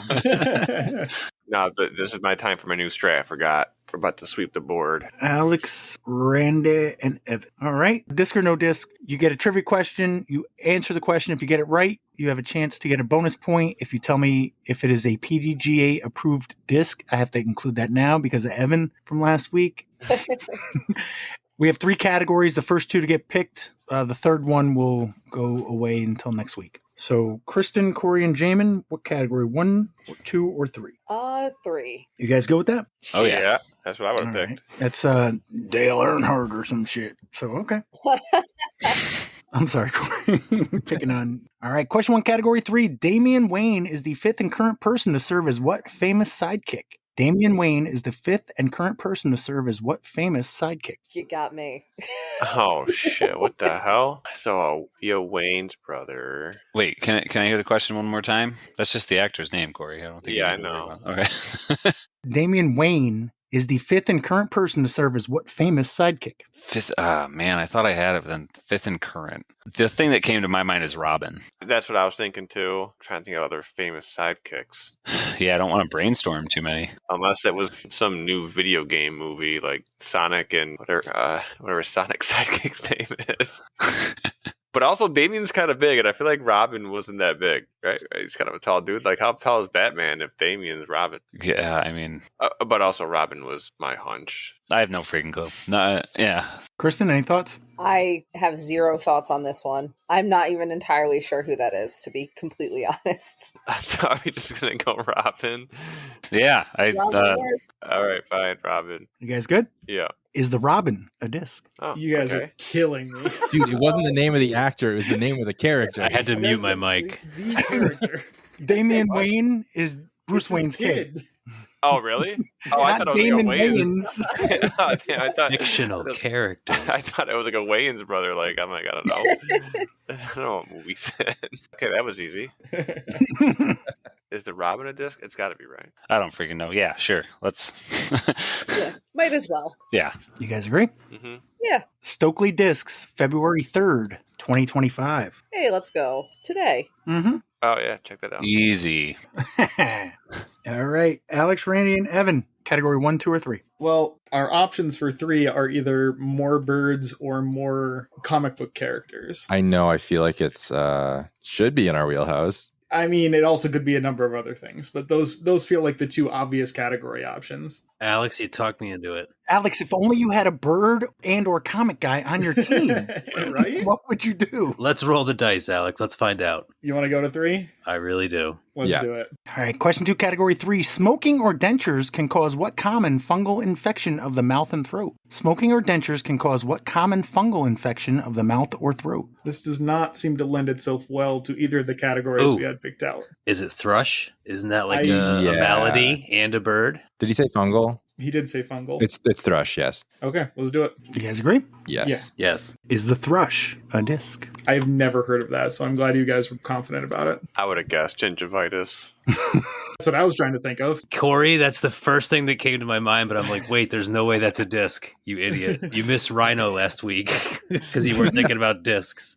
Yeah, but then again, thrush does not scream disc to me. And Stokely discs are too new to be that deep into the bird catalog, right? I don't know. They could be. It is a bird. There's a lot of bird discs out there. My instinct is no, but you guys could talk me into it. Going off pure instinct, my thought was yes, just because I think there's a lot of bird discs out there, but there's barely any support for that. Are there any fungal infection discs? I don't know. You're the tiebreaker, Randy. What do you think? Man, I want to go yes, but It's early. We can take a risk or not take a risk. All right, yes. Going yes? Going yes. Yes. I'm sorry, no. Dang They it. took a risk, and they're literally behind by 50% now. Yeah. Percentages is crazy. Devastating. We're back by less than a question, Corey. I think we're okay. Oh, you can look at it that way, Alright. too. Okay. Kristen, Corey, and Jamin, category 1, 2, or 3? Do we take the birds back away from them? No. No. Okay, all right. I figured someone should ask. In memory of Jason, do we pick number 1? Yeah. Let's do it. All right, question 1, category 1. What legendary creature is a multi-headed sea serpent in Psalms and the title of a masterwork of political philosophy by Thomas Hobbes? What legendary creature is a multi-headed sea serpent in Psalms and the title of a masterwork of political philosophy by Thomas Hobbes? Would that be the Hydra? Okay, great answer. But also, can we... Jamin, I want to know what category number 2 is. I'm tired of trying to think of freaking Loch Ness monsters out here every time. I don't remember. But Hydra is an amazing answer. Do we want to go with that, or do we want to hear the question again? Or No, No, I 100% Hydra. yeah. What do you got, Alex, Randy, and Evan? Okay. What legendary creature is a multi-headed sea serpent in Psalms and the title of a masterwork of political philosophy by Thomas Hobbes? oh fuck, So Hydra popped in my head, but then I already wrote realized down Hydra. that. Well, no, but then I was like, no, I think that's more mythology, not biblical. Yeah. So the word that came to my head was Leviathan. Yep, Yeah? absolutely. Okay, You good with that, Randy? Yes. Is the Leviathan a disc? I think so. I didn't know they were multi-headed. I didn't know it had any heads. I was pretty confident when he said Psalms, but yeah, I didn't. Yeah. Is Leviathan a disc? It feels like a very good disc name. Wait, are you saying Psalms or Psalms? PSALMS. Like the Book of Psalms. It's a quick P. Are you saying Pam or Pan? yeah. I always thought it was Psalms. Psalmus. M is in Mancy. My instinct on Leviathan is yes. Yeah, I mine's think it is. yes as well. Divergent Discs, January 5th, 2021. What a mouthful for a disc. But now Corey's team is down 33%. Yeah. Yeah, I'm gonna blame this on Jason. I try to be respectful and dedicate that category to him. And what'd he do? Yeah, no, category 2 probably, Corey, would have been in your wheelhouse. All right, that was a steal, right? Was, yeah. So Alex, Randy, and Evan, category 1 or 3? Personally, I would be more confident in 1, but I think with our team, we might be more confident in 3. I'm not big on birds. I mean, I guess I got thrush. Wait, that sounds bad. You got the thrush?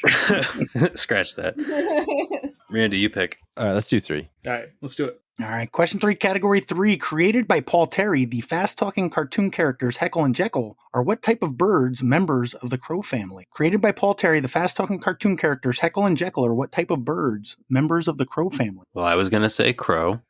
I mean, there's a lot of birds in the crow family. There's ravens. That was the first thing that came to mind. Yeah, raven is the instinctual thing that comes to mind. But Wow. there's a lot of corvids. There are, but I feel like for like pop culture things, I feel like raven is the best choice. You don't think it's a jackdaw? I don't. I've never heard of that. Yeah, I'm pretty happy going with raven. Yeah, let's go with it. What do you got, Kristen, Corey, and Jamin? Dang. Could we hear the question one more time? Created by Paul Terry, the fast-talking cartoon characters Heckle and Jekyll are what type of birds members of the crow family? Could it just be crows? That would be devious. That'd be really messed up if Pat. What was that other word that Alex used? Jackdaws? I don't think that's it. No, the other one. Oh, corvids? Yeah. I think that's just the family of birds. Okay. What else would be in that category? I don't I don't know crows birds. and ravens. Yeah, right. I'm like, oh, well, shit. I'm done. Could it be vultures? I could just see vultures like kind of sitting there judging people. Is there not another like black bird? What cartoon is it from? You'd say Heckle and Jekyll? Heckle and Jekyll, yes. Those are the name of the crows. Yes, and the name of the show. Oh, it's the name of the show, too. Yeah, it's like Tom and Jerry kind of thing, but with members of the crow family. My answer is crow, and it's a disc, so we got that down too. So is a vulture. Yeah. I mean, vulture sounds like a better answer as far as not using the name. word of the question in the answer. Yeah, that's like I'm just like imagining like like that really early cartoon with a couple vultures standing on a branch and like stooped over just Yes, talking smack. That seems like something that I've seen. Yeah, Sure. I'd go with vulture. Yeah, you got me. Vulture. You guys agree? Yeah. We were looking for magpies. Oh, that was the other one. Oh, Another sorry. word for like a famous crow. Stokely Discs, December 16th, 2024. It sounds right now that I hear it, but Are you cursing me now, Randy, or no? No, that was a good one. My only other Corvid was I won't even say it because it might come up. Smart. So still 3-2. Kristen, Corey, and Jaimen, category 1 or 3? I mean, it's got to be 1, right? I'd say, yeah.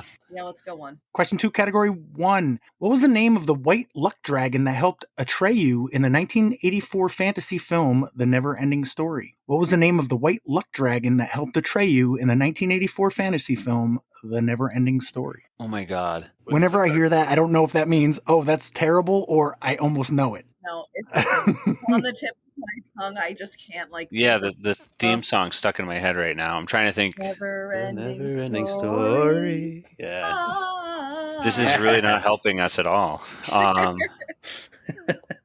Remember when that horse got stuck in the mud and it really fucked you up for the rest of your life? Shut the fuck up, Randy. Oh my God. Randy, I haven't thought about that since yesterday. I was like, anyways, and I was like, I can't concentrate with shit. What about the snail rider? Want to talk about the fucking snail rider, Randy? I do. What do you got, Corey? Not familiar with this piece of work. Oh, damn it. Fail. Something that was over a decade before you were born. Corey, how was that? How dare you? Yeah. Was it in black and white? Everything was back then.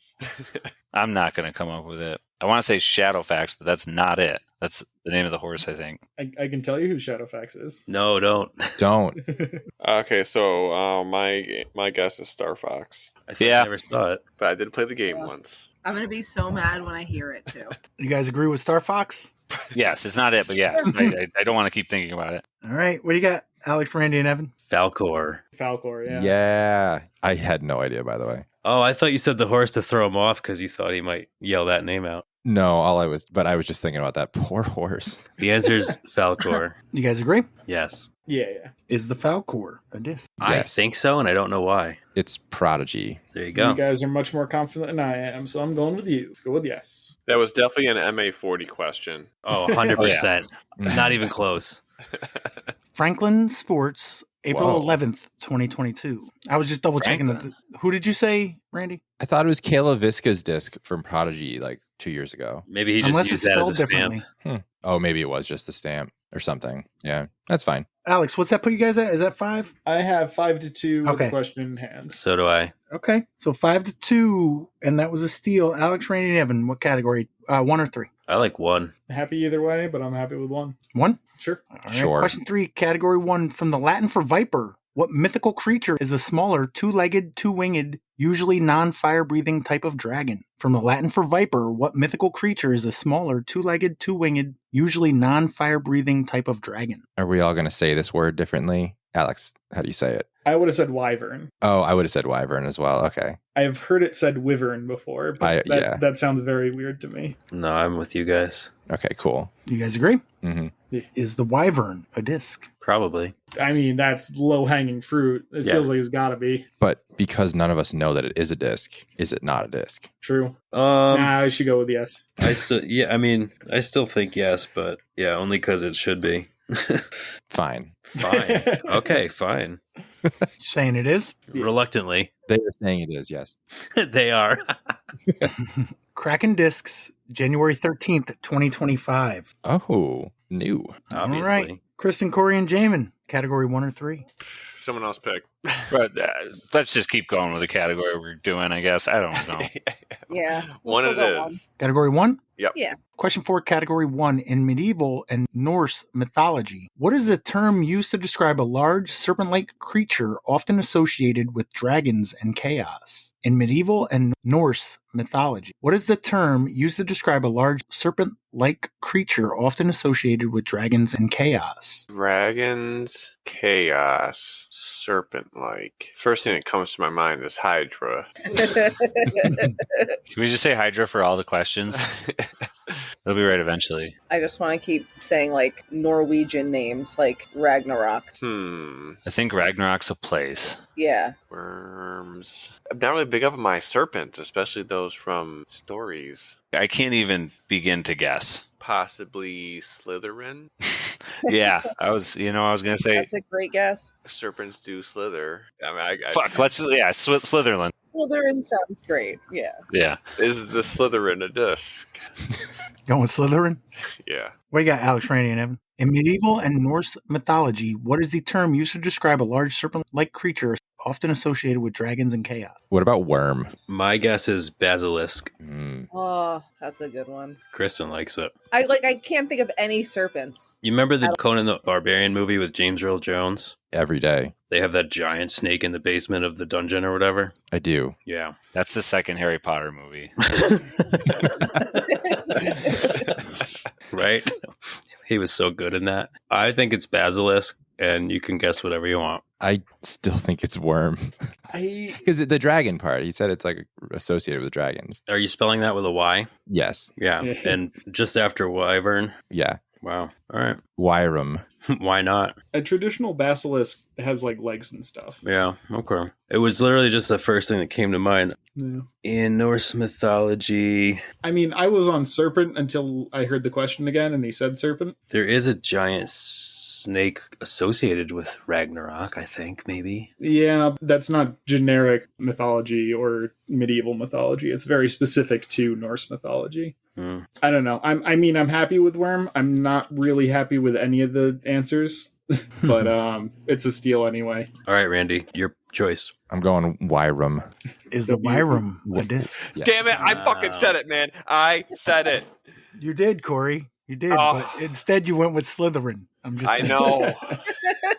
Damn it! Is that just WYRM? Yes. Okay, awesome. All I could think about was Brian's stupid board game Wormspan, which is was the trade-off of Wingspan. Yep. I don't know. They're all yeses so far, but I have no idea on this one. Yeah, I'm not stressed about this one. It would be a cool disc name. I feel like it's bad marketing because like you hear worm and you think worm, like earthworm. Worm Yeah. burner. Yeah, I'm You thinking want to say no, buddy? All right. I'm happy Yeah. with a no on this one. All right. Divergent Discs, December No. 11th, 2023.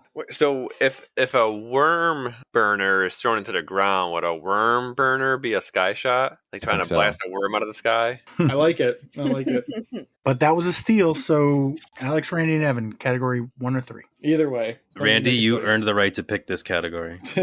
Let's go back to 3. Let's mix it up. Sure. All right. Question 4, category 3. Gray and red-legged are two varieties of what game bird that it's said was first brought to the U.S. as a gift to George Washington? Gray and red-legged are two varieties of what game bird that it's said was first brought to the U.S. as a gift to George Washington? I don't know. It's not gray-legged and red-legged, right? It's gray. Gray And then also- and red-legged, so two varieties. Two different leg colors. No, gray-legged and red-legged are two Okay. varieties. Sorry, I would. No, Okay, you're fine. perfect. I don't want to give away potential answers, but is it pheasant? I was thinking pheasant as well, but I Okay. can't think of. I don't know a pheasant with a leg color name. I think of ring-necked pheasants, which are like the classic one. Have Pat read it to you one more time, because that's the only thing I got. I mean, it could be like a quail. There are quails. Is quail a game bird? Yeah, it is. Is quail a disc? I don't know. Get Scott Stokely on the phone. Yeah, right. Pheasant might be it. I am trusting you guys. It just feels like a traditional, like, Yeah. a type of bird you would hunt and that they would, like, be into back then. They are invasive, if anyone's wondering. Pheasants are not I was wondering. North American bird. Huh. Yeah, let's go with it. Yeah, sounds good. You know, a pheasant? Yep. What do you got, Kristen, Corey, and Jaimen? Gray and red-legged are two varieties of what game bird that it's said was first brought to the U.S. as a gift to George Washington? Quail.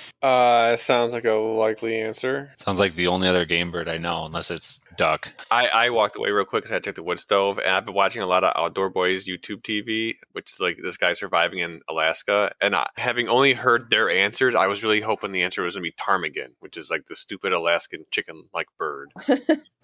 But it sounds like it's probably quail, not ptarmigan. Yeah, well, it's not native to the United States. Is Alaska even the United States at the point? I mean, come on. Yeah, okay, quail. Yeah, You guys agree? Yeah. sure thing. We were looking for partridge, Oh, damn. The pear trees. How could I forget? which is not a disc. All right, Kristen, Corey, and Jaimen, category 1 or category 3? One. I don't. Neither are my category. Yeah. apparently. I had the last one. I failed you guys. Okay, let's go with birds then. What is that, 3? 3, yes. Oh, you want to go with birds? That's what the last one was. Question 5, category 3. As a verb, the name of what small bird, California's official one, means to become fearful? As a verb, the name of what small bird, California's official one, means to become fearful? A California... To become fearful? Chicken? Oh, could it be so simple? Is it actually chicken? What did you just say about the Alaska bird, Corey? That was ptarmigan. What's the Alaskan chicken? That's not...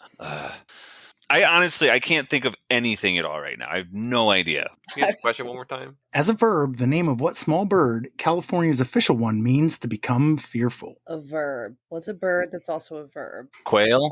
I mean, I guess do you quail in fear? I don't know. Is that I guess. Yeah. yeah, okay, so quail. Do you agree, Kristen? You guys agree? Sure. Yeah, quail. Is the quail a disc? Now the tricky part, though. I'm going to say no, because of course it's not. Wait, no, it's a state bird of California? No, of course it is. Quail, yeah, it's a disc, absolutely. I'm definitely gaslighting myself into thinking I've seen a quail before, so yeah, let's I go bagged with 2 of them. Bag 'em and tag 'em. Well, I'm sorry, Jaimen. You're bagging non-PDJ approved discs, so that is not a disc. Stop. Scammed. All right, 8-3. Yeah. Alex, Randy, and Evan, what do you got? You tell me. 1. Sure. So let's do 1. All right, question 5, category 1. In Germanic folklore, what mischievous creature is known for living in mines or homes, often causing trouble but sometimes helping with chores? In Germanic folklore, what mischievous creature is known for living in mines or homes, often causing trouble but sometimes helping with chores? I can think of a lot of things that vaguely fit that, but nothing that's like specifically jumping out as definite. I feel like we had a question that was similar to this in the past couple weeks, and I think I said gnome, and now I don't know if that was an answer or anything. I erase all of my scoreboards as soon as it's the next week. There's a drawing of Bulbasaur on mine right now, so Drop it in the chat. Oh, yeah. I mean, I feel like the theme has been all like dragons pretty much, right? I know it's been all like rad things, and then if it's just like gnome. All right. The word gremlin popped in my head, but I don't think that they're helpful at all. And I don't know that it's from folklore, like Germanic folklore. Right. Who like sneaks in and fixes shoes for you while you're sleeping? I know exactly what you're talking about, but I don't know the name. That's like what I'm thinking. I mean, like in my head, that's an elf. Oh, that is an elf. That's true. Elves are not serpent-like either. No. Do I just name a whole bunch of things it possibly could be? No, maybe. No. Are any of them serpent-like? Not really. Okay, then I feel like elf or gnome are where we're headed. Yeah, I don't hate gnome. Yeah, I'm not happy with it, but it's better than anything I'm coming up with. You guys agree? Let's do it. Yes. What do you got, Kristen, Corey, and Jaimen? In Germanic folklore, what mischievous creature is known for living in mines or homes, often causing trouble, but sometimes helping with chores? Since it's Germanic, I feel it's got to be Troll or Krampus. I don't think it's Krampus. Yeah, I don't think it is either. I kind of liked the gremlin idea, but I don't know about the whole helping in homes thing. I was trying to think back on the movie if they ever did chores when they were happy. Gremlin is probably the best thing I would. Yeah, I like gremlin. Sounds a little German. Yeah. So Gremlin. Sure. You guys agree? Yeah. Yep. We were looking for kobold. Who? Okay. Ooh. Kraken It discs. was not on my list, but I've definitely heard of it before. December 9th, 2024. Kristen, Corey, and Jaimen, category 1 or 3? It was Kobold the Disc, sorry. Yes, it was. Kraken discs, December 9th, Nice. 2024. The 2 toughest questions of the night. Fantastic. So you got mythical creatures or birds. I say we switch it up and go birds. Okay. Go birds.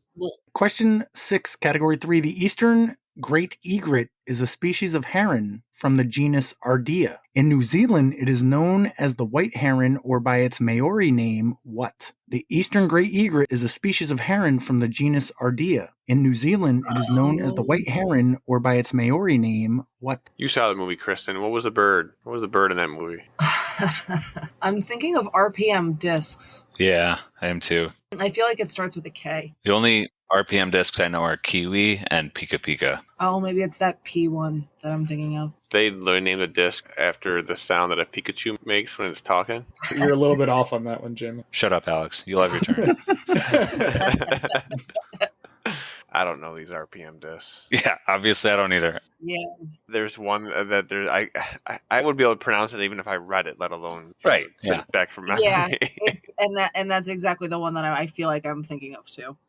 So let's go with that one disc that we can't pronounce the name of, but Pat knows it's the one that we're thinking of, obviously. Yeah, when you say Well, you the could answer, we'll spell tell it. you. There's so many consonants, so I feel like we're between Kiwi and Pikachu. I'm fine with whatever. Yeah, it's Can we say Kiwi just so we can actually say the answer that we have? Kiwi it is. Kiwi. You guys go with that? Yep. As good as we're gonna be. What do you got, Alex, Evan, and Randy? Do either of you know it? No, I have no idea. I don't know the bird, but Kristen said it starts with a K, and I feel like I know an RPM disc that starts with a K. Yeah, I had a Kia. I don't Yeah. think I was it's- thinking of, That's That been one. an answer recently, I think. is there one called Kotuku? let's go with be. that. I just feel like I've seen that on a disc, or I know somebody that had one, maybe. I don't know. But I have no idea as far as the bird part, no clue. I'm good with it. I had a Yeah. Kia, and I don't think it was a heron-shaped bird like printed on it. So I think the one they were thinking was the Piwaka Waka, maybe? Oh, yeah, that was there the one. was extra letters in it. Yeah. Puwaka Kanani? No, I don't know. I have no clue. What did we say? Somebody said one. Evan. What Evan said? Oh, the RPM disc, I heard Kotuku. Yeah, I think let's do that's how that. you say it. Sure. Yeah, send it. You guys agree? Do it up. Mm-hmm. Is the Kotuku a disc? Nice. It better be at this point. Yeah, if it's not, then I don't know where that. Yes.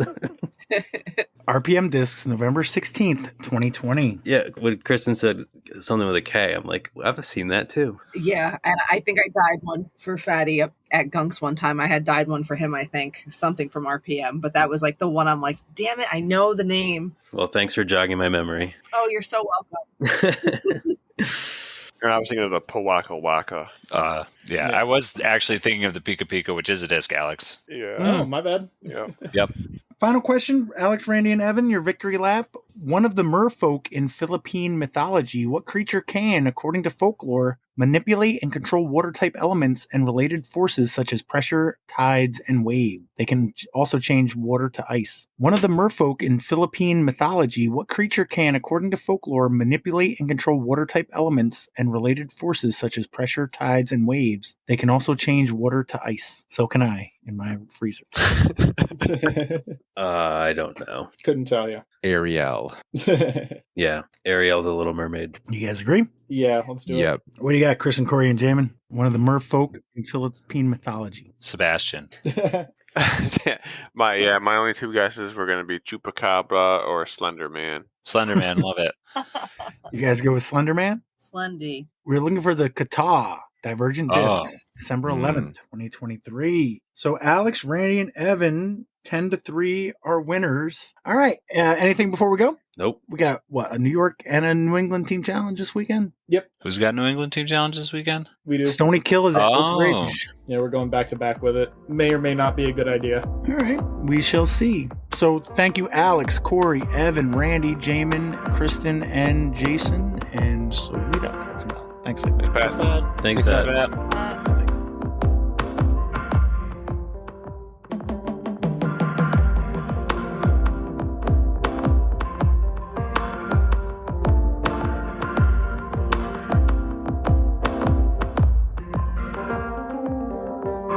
People all signed up for Fools Fest. I think I'm the only one that can't because finals will be that Sunday. Oh, Go to the one of next the one. benefits of being not good at New York Team Challenge. You get to play Fools Fest.